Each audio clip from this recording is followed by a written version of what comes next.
میں نے اور آپ نے اپنی زندگی کے متعلق کچھ چیزیں سوچ رکھی ہوتی ہیں، کوئی خواب ہوتے ہیں، کوئی ڈریم ہوتا ہے اپنے بچوں کے متعلق، یہ کمانا ہے، یہ بنانا ہے، یہ حاصل کرنا ہے، انسان کی سوچ ہوتی ہے۔ زندگی میں کیسے بھی حالات آئیں، گناہ کی طرف قدم نہ اٹھائے، دنیا کا چاہے نظام درم برم ہو جائے، زمین آسمان اوپر تلے ہو جائیں، لیکن وہ اپنی زندگی کا شیوا اصول یہ بنا لے، اپنا کردار یہ بنا لے کہ اللہ کی نافرمانی اور گناہ کی طرف نہ بڑھے۔ سامعین محترم، حاضرین ذی وقار، 28ویں پارے کی سورۃ الطلاق، اس کی آیت نمبر 2 میں اللہ رب العزت فرماتے ہیں وَمَن يَتَّقِ اللَّهَ يَجْعَل لَّهُ مَخْرَجًا وَيَرْزُقْهُ مِنْ حَيْثُ لَا يَحْتَسِبُ۔ وَمَن يَتَّقِ اللَّهَ، اور جو شخص اللہ سے ڈر جائے اور اللہ سے ڈرتے ہوئے اپنا دامن گناہوں سے بچا لے،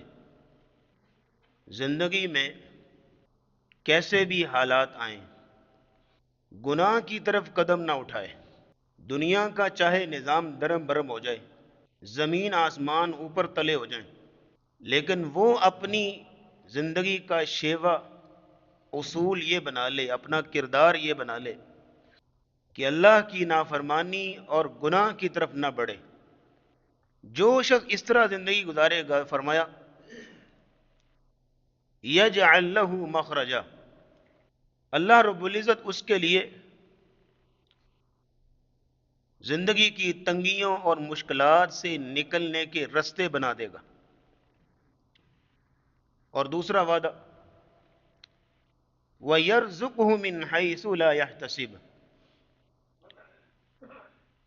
اور اس کو وہاں سے نوازے گا جہاں سے اس کا گمان بھی نہیں تھا، جہاں سے اس کی سوچ بھی نہیں تھی، اتنا کچھ اس کو عطا کر دے گا کہ وہ جو سوچ بھی نہیں سکتا تھا۔ یعنی یوں سمجھ لیجئے من حیث لا یحتسب، وہاں تک اللہ اس کو پہنچا دے گا، وہاں تک اس کو نواز دے گا، من حیث لا یحتسب، جہاں وہ سوچ بھی نہیں سکتا تھا کہ یہاں بھی میں پہنچ جاؤں گا، یہ بھی مجھے مل جائے گا۔ آسان لفظوں میں یوں سمجھیے کہ میں نے اور آپ نے اپنی زندگی کے متعلق کچھ چیزیں سوچ رکھی ہوتی ہیں، کوئی خواب ہوتے ہیں، کوئی ڈریم ہوتا ہے اپنے بچوں کے متعلق، یہ کمانا ہے، یہ بنانا ہے، یہ حاصل کرنا ہے، انسان کی سوچ ہوتی ہے،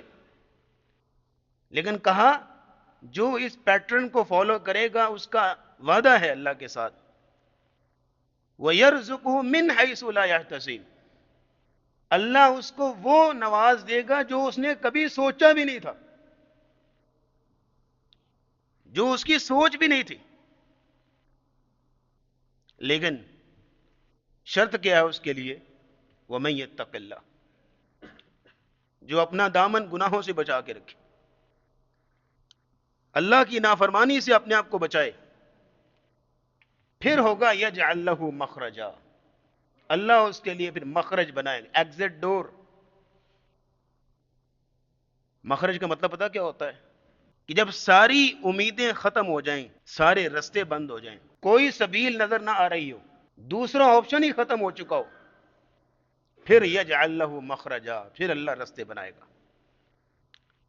حضرت موسیٰ علیہ السلام کی مثال ہمارے سامنے، پیچھے فرعون ہے، سامنے دریا ہے کوئی رستہ، کوئی آپشن، لیکن اللہ کا وعدہ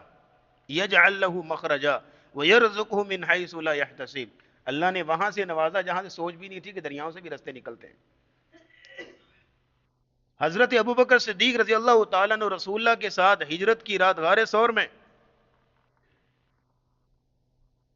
کفار جو ہے وہ سر پہ آ کھڑے ہو گئے، یا رسول اللہ اگر انہوں نے نیچے کی طرف دیکھا نا تو ہم پہ نظر پڑ جائے گی اور پکڑے جائیں گے۔